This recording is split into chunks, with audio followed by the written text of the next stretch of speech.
So, you want to be a contractor. Ever wonder what it takes to become a contractor? The journey they go on to get where they are now, or the crazy things they see and hear on the job site? Well, you're in the right spot. Welcome to So You Want to Be a Contractor, the podcast.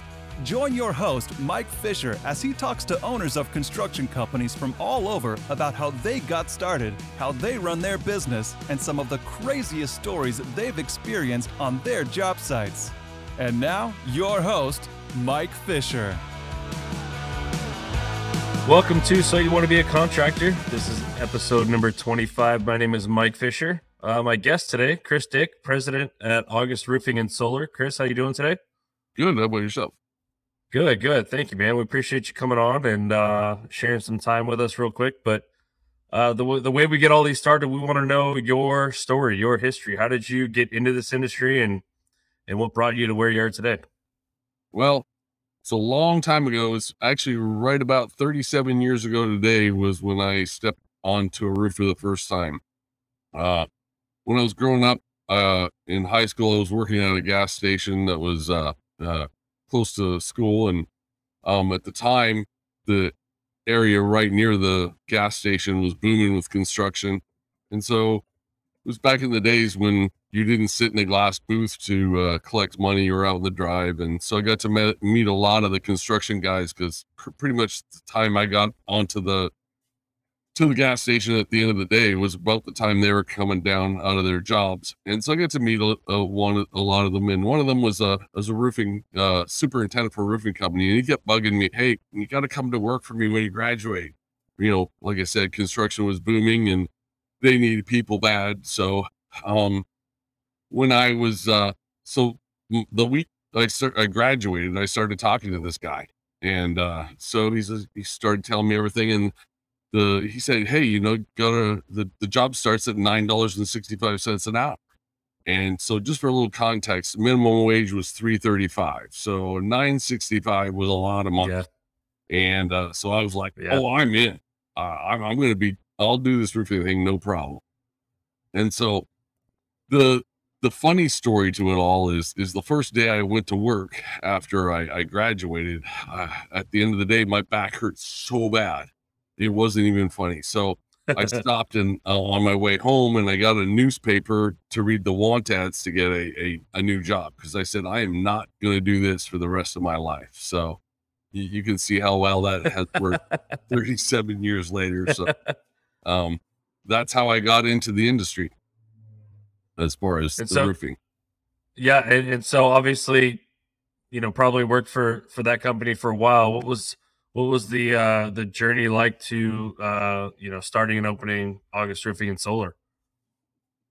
Yeah, I was, when I started working at the company, I was young and ambitious. I was willing to work hard, and times were booming. So I moved up through it pretty rapidly. And it was a union company at the time. The union was still strong in the residential arena. And then right about they had a strike. And I had only been in the union for a little bit, but my bosses had been in there a long time. So I had got a major opportunity to move up.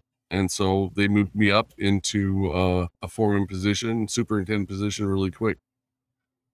Then my boss, we ran in, the jobs I was running ran into a few job site problems, and then my boss decided I was no longer a good fit for the company, so he decided that we should part ways. And but that was fine for me.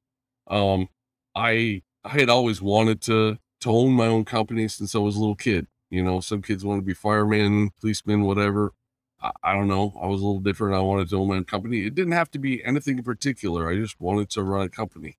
So this, along with, my desire to do things more professional, a little bit more integrity in the construction industry, because my experience hadn't been that in the 4 years that I had been working with this company, and quite frankly, in any of the other trades that I had experienced in the industry. So, so it all kind of, just hit melded at the right time, you know. So that's when August Roofing was born in 1991. Wow. So I mean, you only had 4 years experience before you jumped into your own and started on your own. Yep. Yeah. Yeah. Wow. Well, 4.5. Any I sort had, I had to wait. and that was just right out of high school too, right? I mean, so 4 years out of high school, Yeah. and then you were starting your own business. Yeah. I was 23, I think, when I started my. What was that? I mean, I have to imagine that's a bit scary, right? I mean, what gave you the confidence to be able to start on your own with little to no experience and no schooling or no, you know what I mean, no formal education in business management or any of that kind of stuff? I don't know. Some of it may have just been, you know, ignorance is bliss, right? You don't know what you don't know. And I Right. just, you know, I needed a job, and I didn't really want to go and work in the industry for the kind of people that I've experienced. I really wanted to, you know, I mean, raise it to the next level. I wanted, you know, raise the bar. So what were some of I just did those it. things? What were a couple of those things that you were looking to improve in the industry as a business owner? What were, I mean, obviously, I'm sure there's plenty of things you've done in the last 30 years, but you know, those first few that you thought, hey, this is why I want to go on my own. What were some of those things, if you remember? Well, it's really just one. You know, I'll tell you a little story also, because, you know, normally everybody wants to know, and you may have this question later, but everyone wants to know why August Roofing, you know, like, where did that come from? So, and then that story dovetails with the reason that, you know, one of the big reasons, and it's Perfect. still a core purpose of August Roofing, is to redefine professionalism in the construction industry. So August is my middle name. It's also my father's middle name, but it's my Opa's middle name, and Opa is Grandpa. grandfather in Dutch. And Yep. so my Opa is traditional immigrant story. Came over from Russia in 1913. He was being persecuted. You know, the communists were taking over, and so everybody was trying to get out. Came over, shirt on his back, 17 years old. Um, went into a banker, said, "Hey, lend me enough money to start a farm, buy a piece of land, and I'll pay you when I harvest." And so he did that, and he did that over and over again until 1974, when he passed away, and he'd actually built a farm of over 2,000 acres. Wow. So when I decided to start my own business, the name had to be something personal, right? I didn't want it to be A1 roofing or best roofing, because I was going to give something of myself to my customers. It was going to be a personal interaction. Because again, I had this belief that, and it was instilled by my Opa, because I was the only grandson that stayed on the farm. All my other aunts and uncles left. And so I was the oldest, and I got to spend a lot of time with my Opa. And as you can imagine, he was a hard worker. He had a very strong moral compass. And he instilled those values in me. And so, you know, when I was here in my first years in construction, it was, you know, it didn't dovetail, it didn't jibe with that. And so, um, when I decided to pick the name, I decided on August, because that was a personal name and it meant something very dear to me, as well as he stood for the what I believed was right. You know, you got to be decent to people, which, you know, farming is not necessarily the most uh, elevated profession, like a doctor or lawyer. But, you know, I believe that our roofers and our solar installers should be treated with the same kind of respect as a lawyer or roofer, that we're doing great work that a lot of other people wouldn't do. And we're professionals at what we do. And so we deserve to have that. And so that's our core purpose, is to redefine I love that. professionalism in construction. Yeah, no, and So, I love that mentality too, right? Because it helps. It for a long time, this industry's kind of been looked at as less than, which I think leads to the issue we have right now with labor shortages and not being able to find quality labor, right? Because for so many years, parents said you got to go to college, you got to get a degree, you got to be a doctor or a lawyer or, you know, something, you know, a banker or whatever. But um, Yeah, like you said, there's not a lot of people that are willing to jump up on a roof and do that kind of quality of work. But every day we all come home and there's a roof over our head, and you know, you damn well be grateful for it. And so I love that mentality of, you know, kind of lifting those guys up and making sure that they know that they're respected and that they're valued just as much as anybody else in the you know, in society for what they do. And hopefully that type of mentality kind of keeps growing and brings some more people into this industry, because like you said, there's tremendous opportunity, and you know that it is a valued part of the society for sure. Yeah, and currently you can't outsource roofing or building of houses to China, right? Or to some offsite. So thank goodness for that. But so right now we have to take people that, and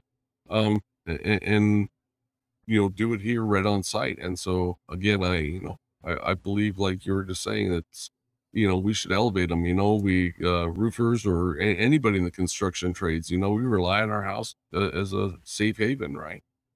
Yep. And improperly Yeah. constructed houses cost tons of money every year to all kinds of homeowners, and bad workmanship. And, if we could elevate the trade and make it more desirable, more honorable, you would get a higher quality person, and maybe not necessarily a high quality person. I think we have high quality people in the industry. It's just a self-respect and stuff. And then you'll Right. start doing a better job, right?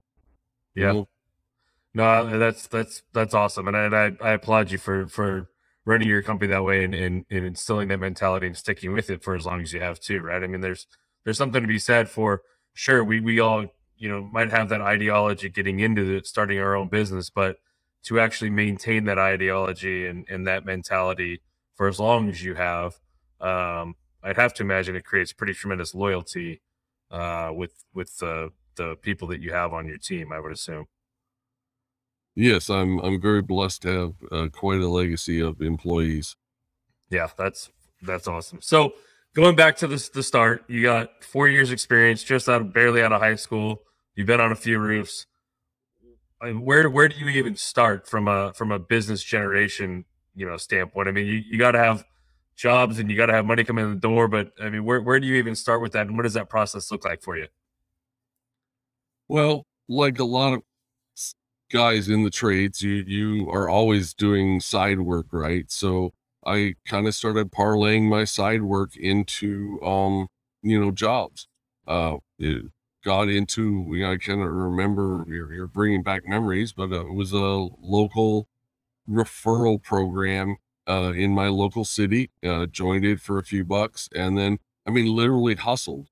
I mean, if there was days that I had no work, I got into my truck and I drove around town and I looked for a job that was being built. I drove up to the general. I said, "Hey, can I give you an estimate on your job?" So, literally, Bootstrapping if you it, got yeah, you got to pay the yeah, bills, you just do what's yeah. necessary, right? And everybody needs So, a roof, right? And it's one of those things that unfortunately has to be, unfortunately, as a homeowner's mentality, right? But fortunate for yeah. you from a from a job security standpoint, they typically need to be replaced on all, you know what I mean? It's not like you build one and it's good forever. So there's some job security in that for sure as well. Where did that, obviously, I mean, I have to assume that hustle turned into kind of a, probably a very good standing within the community from a name standpoint, right? I mean, I would imagine you probably got a lot of referral business, and kind of built on that. Was there anything else as far as, hey, this really propelled my business and this really got me a lot of work, or was there any aha moment like that, or was it all just a hustle and the grind and building over time? Yeah, it was that, but really it for me, it was just doing the right thing. Yeah. That's why I just kept doing the right thing and doing the right thing by the customer. And referrals are big, right?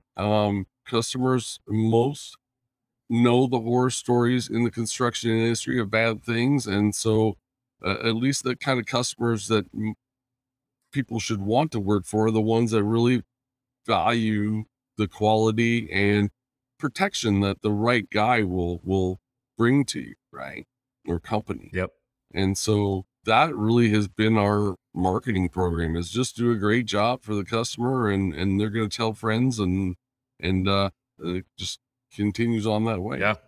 So going through your growth, what were some challenges you faced, or some things that you maybe didn't see coming, as you're growing, that maybe, kind of caught you off guard a little bit, or challenged you from a business standpoint? Well, for all contractors, do not chase the big jobs for low margins. I'll tell you that right now. I got myself into a tight spot, and can't remember what it was, but because I had grown up in the production industry when I had worked on the roof for those 4 years, I was working for a company that did high volume, high production work. And so then when I started my own business, it was primarily re-roofs and repairs, local, community stuff. Yeah. But then the industry just blew up again, and a bunch of the builders searched me out because I had been a good contact for them and had done a good job when I was working for them at my other company.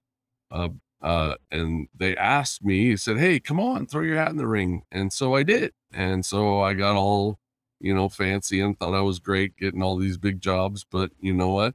You either got to dive in the pool and swim with the sharks, or you just stay on the sidelines. And my recommendation is for all is just stay on the sidelines. There's two or three big guys. Let them do all that. Let them knock each other out. There's not a track or large production roofing contractor that that is left from the day I started. In fact, there's the ones that are today probably haven't even been here about 10 years. Wow. So that's my recommendation to you, is if you're going to be a contractor, just do great work, charge the proper amount. Remember that you have value, right? Don't do it just for wages. You deserve to be paid for your time on the roof, and you also deserve to get paid for your time as a CEO and president, which you are, even if you have only one or two guys, while you're at home, and putting the bids together and all this sort of stuff. So you got to remember to count for all that time, Yeah. which is where a lot of, I fell into that trap myself, 100%.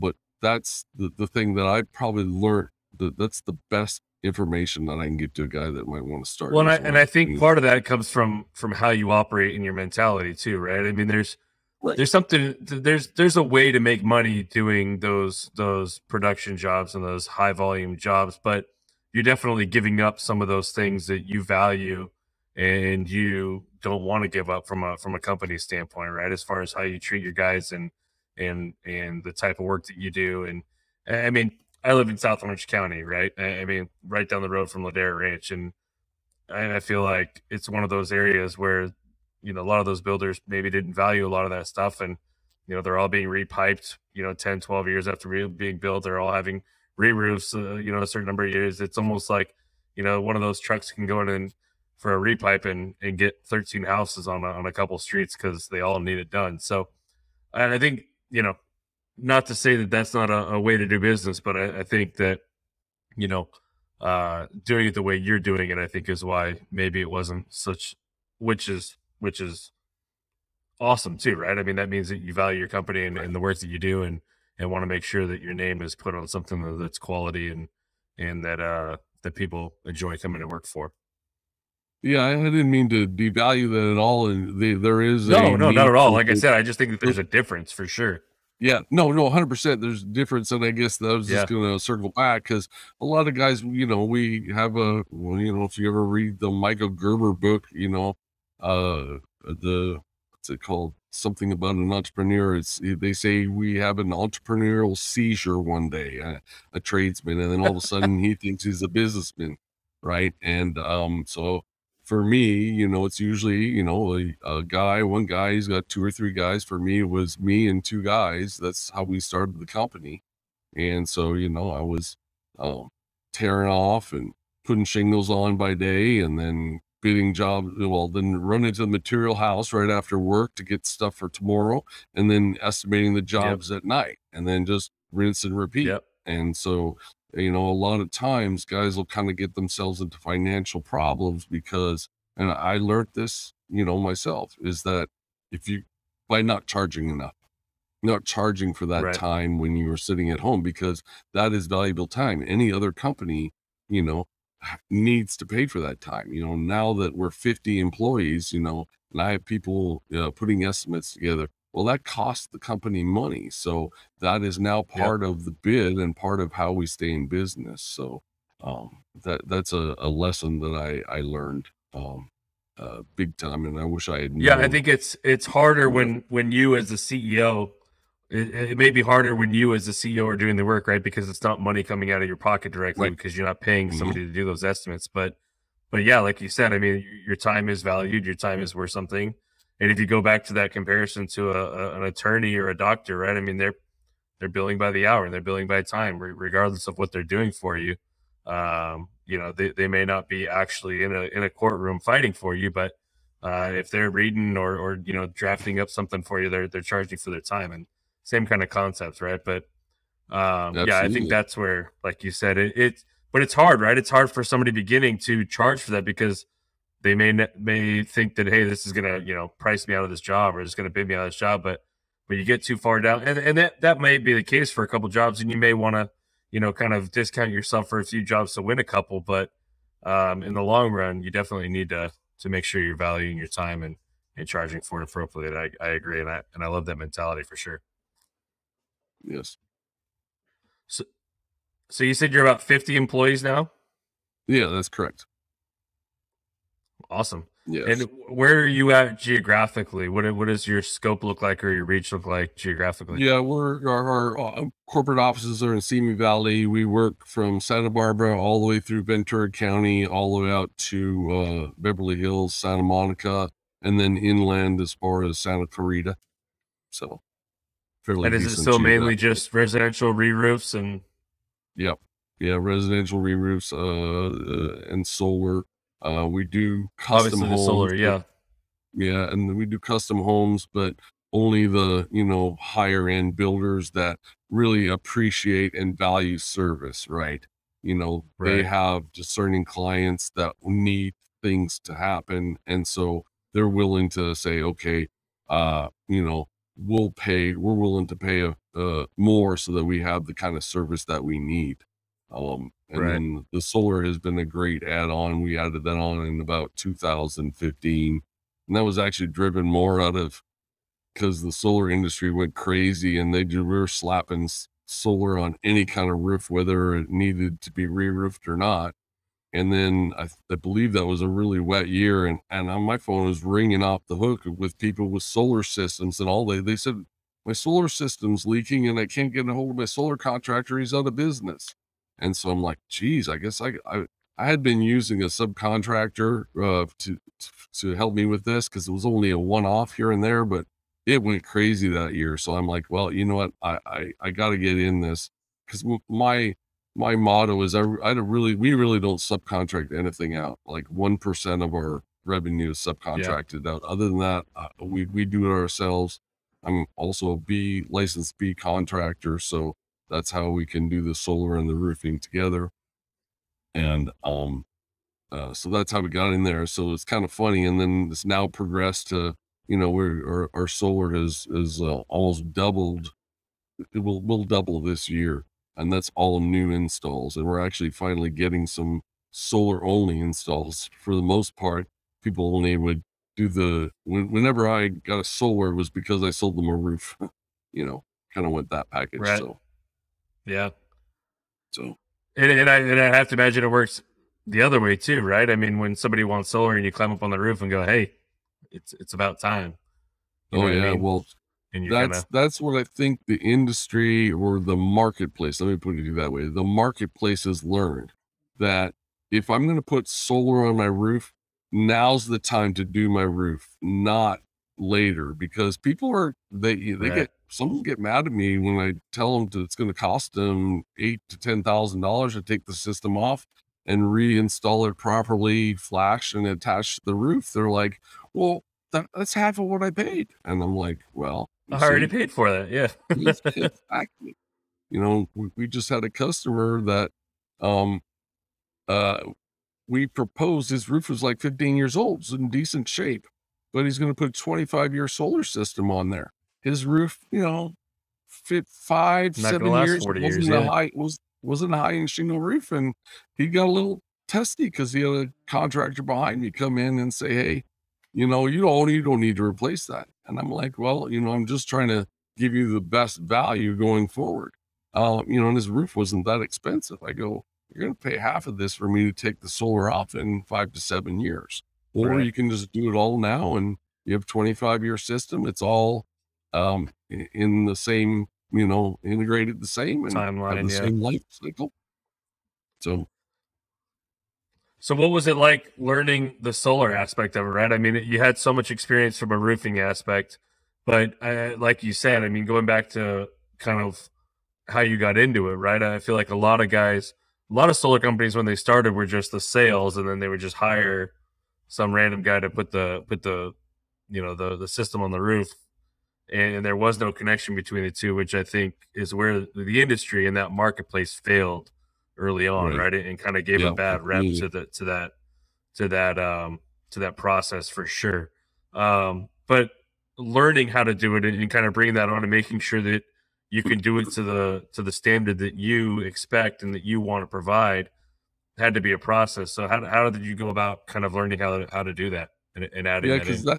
because that's different. It was completely different, right? Because when I started roofing, the August roofing, um, I knew everything about a roof. I knew how to put it on, right? Right. So I knew that was done.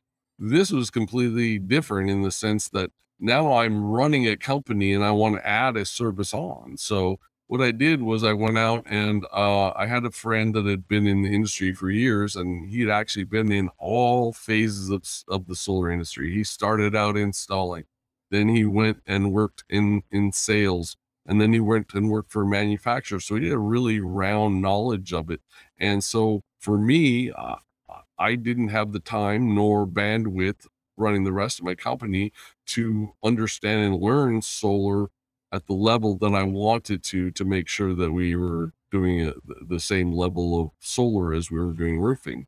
Yeah. So you have to go out and you have to hire it. So I went out and I hired them on. And so my knowledge, I backed into it, right? I hired somebody that had the knowledge that I had on the roofing level and let him start the program up. And then that way I could learn by osmosis as time went on. And is that guy still with you today, kind of running the solar No, division actually, for you? no, he actually retired about 3 years after he started the program, but that got us off the ground. And like I said, we're gonna do quite a bit this year. So. Yeah. And so where is your business coming from now? Obviously, when you started, it was that quality of work and the word of mouth and the referrals. Are you still is that still your main engine, or is there something else you guys are doing that's working to bring in business? It's still the main engine. You really have to worry about your social media these days. So we go to a lot of effort to make sure that that's um uh on track. Google, we use Angie's List and Yelp. I don't think you cannot be in those, areas and not have a great reputation. And cause people are using that as referral now, right? Referral when I started was, the Jones and the Smiths were playing cards on Saturday night and they referred their roofer, right? Or they walked over. Um, Today, social proof, your reviews are referrals in some people's minds. They have changed, so you definitely have to watch that. Another big thing is make sure that your trucks, every single one of them, is just badged like no tomorrow. Trailers, signs. I can't tell you, especially if you're doing a good job in the neighborhood, right? They'll watch, they'll see, and just remember, they're all watching you every day. They're watching your guys. You're on TV. And so, truck signage for our lead source is always number 3 or number 4 of what the people say. Wow. How did because we asked that, how did you hear about us, right? Yeah. And so, it's like Google, it's some of the big stuff at the top, Google, this, that, but it's always trucks is the number 3 or number 4. So they're watching, right? And I have to imagine that those are probably pretty solid leads too, right? From that aspect, right? Somebody finds you on Google, it's probably because they're searching and they're probably contacting you and maybe 3 or 4 others, right? But somebody that saw your truck, like you said, always watching. And I have to imagine you've disseminated that message to the rest of your company too, right? Because that's so important. And I think it's kind of overlooked a lot of the times, but you're on somebody's, especially when you're exposed like that, right? I mean, the electrician can go inside the house and you can't see his Yeah. work. You know what I mean? The neighbor can't see the work that they're doing, but you as the roofer or the solar guy, you're out there and they're seeing exactly what you're doing, minute by minute, like you said, on TV. So I have to imagine somebody that calls in because they saw your truck, is probably a pretty solid lead and pretty high close rate for you. Yeah, they are high close rate. I mean, it's just short of a referral because Yeah. there's a certain trust that comes Yep. along with that because they've seen your truck in the neighborhood 3, 4, 5 times, right? They feel confident. That brings them a level of confidence, right? And that's where that close rate comes in, right? That confidence. And going back to the social media, right? I mean, somebody may find you on Google, they may call you and ask you for your price and ask you to come quote it. But more often than not, they hang up the phone, they're looking at your website, they're looking at your Instagram, they're looking at all the other things, to kind of see what kind of work you're doing, how pretty it may be, how real you are, how genuine you are, all those types of things are what they're looking for when they're looking at that stuff. And it may not be, your Instagram may not be the reason why they called you, right? They may not have seen a reel or a post on Instagram and thought, hey, I need this guy to do my roof. But it's undoubtedly going into that decision-making process once they have contacted you or even before they did contact you. So I love that you guys are being deliberate about those kind of things. How long have you been doing that deliberately, and what was the impetus for it? Like what was that decision-making process to be deliberate about your social media? Oh, well, and it came back to it. It's probably what you might call a character flaw on my part. I just want my customers to be happy. And so if I hang on those reviews, and if I get anything negative in them, I take it very personally. And so it kind of goes back to, the reason for my name and, our purpose in this industry. Professional in any industry would want to make sure his customers are happy. So I think I just kind of by dumb luck and my nature fell into that. I just wanted to make sure that I had great reviews all the time. Yeah. And do you guys have somebody that's 100% dedicated to your social media, be it your LinkedIn or your Instagram or Facebook or whatever it is, that's responsible for kind of the maintenance and upkeep on that? Yes, you definitely need that. You need somebody watching what else is going on out there. Posts are important. People are spending a lot of time on their phones and the internet, and we put a post up of one of our custom homes. It was a nice picture, super nice picture that our marketing coordinator took. But very simple, classy, man, just blew through the roof. Nothing that I would ever say, but people just latched onto it, like 2,600 views in a week or something like that. I don't remember the exact, but it was incredible. So you just got to kind mix it up, right? Don't keep it being the same thing. We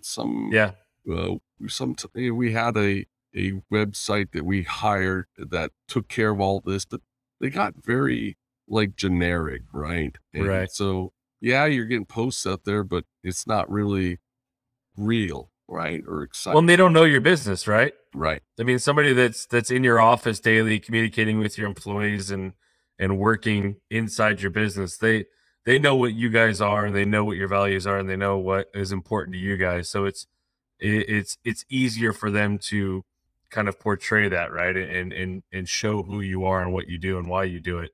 Whereas somebody, a firm, you can talk to them all you want and tell them as much as you can, but at the end of the day, they have a box, they have a cookie cutter, the way that they do business, and they may try, but at the end of the day, they just don't know who you are. They're not one of you for sure. Right. Yeah. They don't have the culture, right? Like you're saying. Yep. Yep. Yeah. No, that's awesome. So do you guys actually, so I love the mentality, right? Because it sounds like you're using Instagram and Facebook and Yelp and some of those other things. Maybe not so much Yelp or Angels List, right? Those are actually probably there specifically to, you know, get incoming phone calls, Yeah. right? They're But lead aggregators. I feel like, really, yeah. say that again. Yeah. They're lead aggregators, right? Really. Right. Whereas the other is social media marketing, right?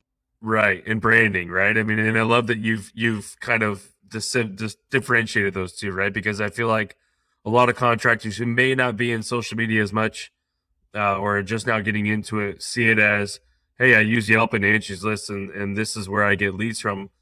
And, you know, maybe I'll step into LinkedIn or Instagram or Facebook, and I should be able to get leads from those too. But they're two separate, right? It's Yep. marketing and it's branding, and you know, maybe it doesn't need to actually create a phone call for a lead for you, but as we spoke about before, it's undoubtedly going into that decision making process at some point. Right. Yeah. It's the long game, right? You got to play all the games at the same time.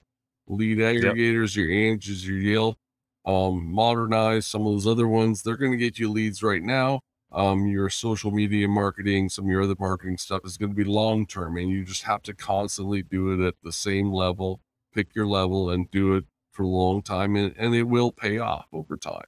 Yeah. And the consistency, right? That's the key, right? I mean, you got to be consistent and deliberate about it for, like you said, a long period of time. Correct. Yes. Can't be where, hey, I posted last week. Why am I not getting a bunch of phone calls, right? I mean, exactly. Well, you didn't. This is the first time you posted in 6 months. People don't know who you are. Yeah, no, I love that you guys have kind of been able to realize that's how this works and handle that. And you're doing it in house too, right? With somebody specific.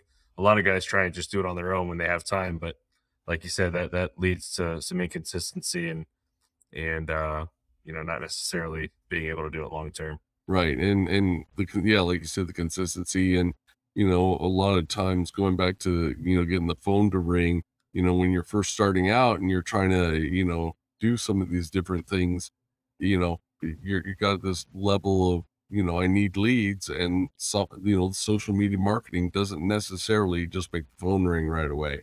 And so not to give up on that, because it will help your brand down the road.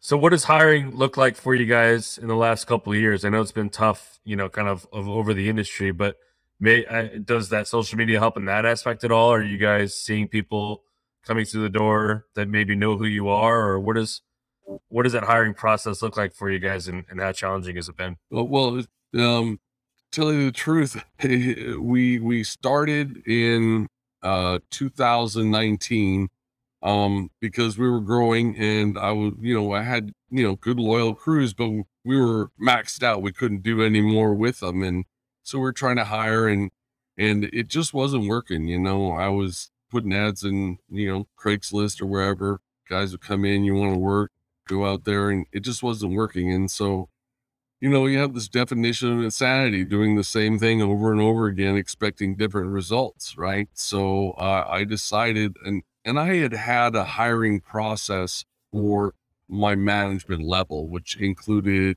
you know, an assessment, and it included, you know, really vetting the people. And so there was a distinct process, and I had been doing this for the last 12 years on the management side. And, you know, I had realized that we have a really solid management team. And I'm like, I wonder, I should do something like that for my roofers and my solar installers. So in 2020, you know, about a month before COVID, I hired my first HR person, and it was primarily driven to hire installers. And so after about 6-7 months of working, and his name's Jorge Cruzada, and he was doing a great job. Totally was changing, you know, how hiring and where we were hiring from and everything. But we decided that, you know, we needed something more. So I had this idea. And so I called it my RDP, or my roofer development program. And from there, it's grown quite a Love that. bit. And so we have taken and now created levels of roofers, and our pay scale is tied to what you understand and what you know. So it's not just, hey, I want $1 more. Well, no, $1 more means you need to know these skill sets. We are now reviewing our roofers. We've put in quite a few number of things, again, to move towards that professionalism. I want to have a professional job, and it, in the last year, it's kind of amazing. Our production is up with the same number of guys. And I was just talking to a friend about it this morning. I can't really put my finger on it, other than that it's just a few little different things that are adding up to better employee satisfaction. Now, I had to take a gamble and invest on some things ahead of time. We put in health insurance, which roofers don't have. We give, when I came up through the trades, if you're not working, you're not getting paid. So we said, okay, well, the guy, we have 5 company holidays. Well, the guys hated the company holidays because they got 4-day paycheck. Well, 4-day paycheck Right. sucks for them, right? Because they need a 5-day paycheck. So we said, okay, well, they should get paid for those holidays. So now they get paid for them and they get a day off. So, and then we instituted vacations, different amounts. And if you get to be a supervisor, a foreman, you get more vacation. So to really treat them, properly. And I think that I believe that all of that, those little things, has created better attitude and better with the employees, and it is showing up on the bottom line. Now you got to invest in the front end, but it's something real. Yeah, no, and I think that's 100% the mentality, right? The investment, right? Because it's not just, hey, this is costing me money. This is investing in my employees, treating them like professionals. That's going to end up in, like you said, in higher productivity. And I have to imagine that the roofer development program that you have is part of that as well, right? I mean, you're giving guys, you're showing them a path, right? I mean, too often people get hired into this industry and it's, hey, you're here to put on roofs, right? And if you do a good enough job, maybe that's a year, maybe that's 5 years, whatever. Maybe you'll get a raise, maybe you'll get promoted, whatever it is. But you've actually set up a path and said, once you learn this skill set, you get this money. Once you learn this skill set, you get this money, and so on and so forth. And so they know what it takes, because when you simply just, when somebody's just working blind and they don't know what it takes to get to that next level or to get that raise, there's no incentive for them to do it, right? They don't know what it takes. It's going back to what you said before. You don't know what you don't know. But if you lay out that path for them and show them what it looks like, they're going to develop a lot quicker, work a lot harder, and want to get to that next level as quickly as they possibly can. Is this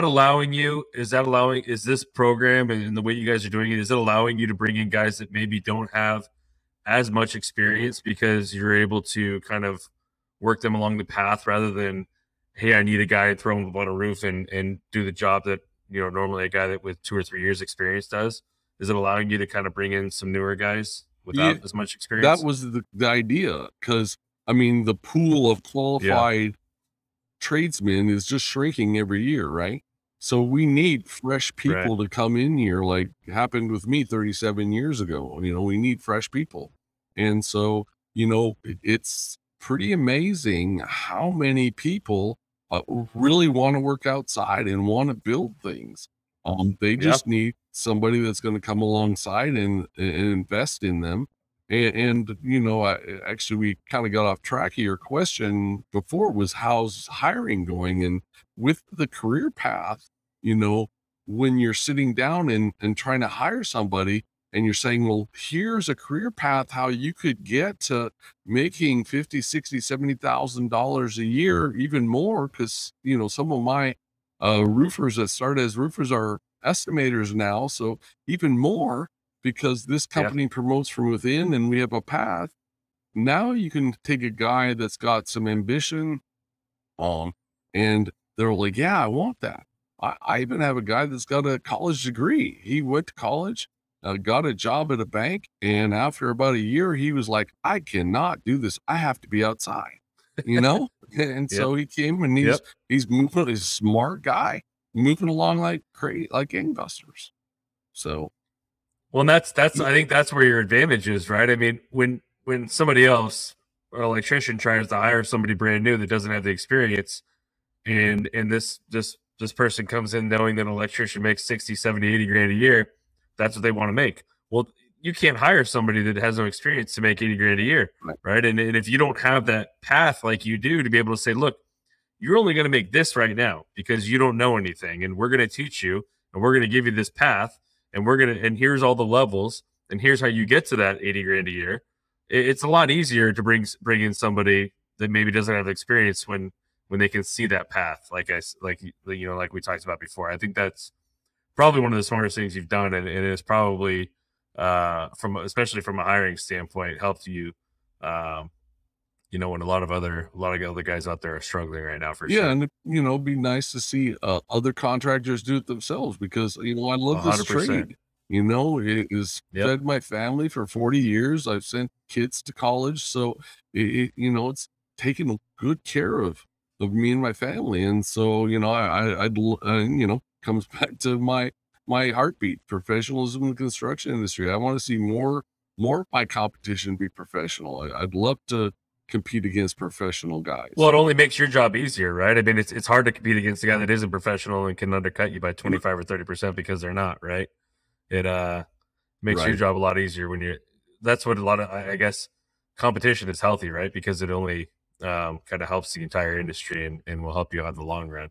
Some guys see it as a threat, but the same thing, I mean, as far as building legacy, right? I'd have to imagine, and maybe you don't just because of the way you treat guys, but do you have anybody that's kind of moved on and started their own company because of how much they've learned and what you've been able to teach them at your company? Oh yeah, I've had guys move on from the company. I don't know if actually I do have a couple guys that have started their own companies, and I have guys that have moved on to actually very lucrative jobs at other companies. I kind of take it as a badge of honor because it's like a legacy, right? I think that I'm not 100% sure, but I believe that other companies go, hey, shoot, a guy from August, I'll bring him on because he's got value. Yep. No, I love that. So what does the future look like for? What's the future look like for you guys? Where are you guys? Is there growth potential? Is there geographically expansion, or what does the next 3 to 5 years look like for you guys? Yeah, well, we've got big plans. I've really, the last 5 years, I've really started working on myself, trying to become a CEO. I was a roofer, and so I've just started, hit this kind of spot in my life. I got to like higher level thinking, and so I read a lot of books and stuff like that. So yeah, there's a lot of growth. We have a current mission for the next by the end of what we call the 20s is to become an enduring great company. And we want to I want to have a company where customers are willing to wait, right? Because we have great value that we deliver. Right. I want to create best jobs in the industry. We want to create a career path, training our individuals to take advantage of that opportunity. We want to execute our trade with tactical excellence, and we want to be a family with a fun and friendly environment. So that's our mission that we're trying to accomplish here in the next 7 years. And yes, growth is part of it. I believe kind of the way the industry is going is that unfortunately there's not a lot of room because of regulation and OSHA and the environment we live in, that to kind of keep it all together, you're going to need to be at a certain size to have the resources to take advantage of that. So so growth is definitely on the horizon for us. Awesome. Well, I look forward to following you guys, and I think what you guys are doing is awesome, and I hope that so everybody listening to this at least takes something away from what you're doing, because there's definitely a lot of little nuggets there that could help anybody out that's in this industry. So Chris, I appreciate it, man. It's been awesome. Before we let you run, we want to give everybody an opportunity to or give you an opportunity to know people where they can find you, whether it's social media or websites or emails or whatever it is, how they can find you and get a hold of you if they need to. Yeah, okay. Yeah, you're welcome to email me at chris@augustroofing.com. That's CHRIS. Month, just like the month August, roofing.com. And yeah, if you want to connect with me, send questions, whatever, I'd be happy to talk to you. Awesome, Chris. It's been awesome. I appreciate it. Thanks so much for the time. Again, I can't wait to follow where you guys are going. I think it's going to be exciting, and we appreciate you taking the time here with us. And let me know if we can be of assistance for you at all in the future, and stay safe out there. All right. Well, thank you very much, Mike. Thanks, Chris. Have a good one. You too. Hey, thanks for listening. If you had a good time, be sure to hit that subscribe button to get all the latest episodes. And if you had a really good time, leave a review to let us know what you thought. Until then, go gather some crazy stories on your job sites, and we'll see you next time on So, You Want to Be a Contractor.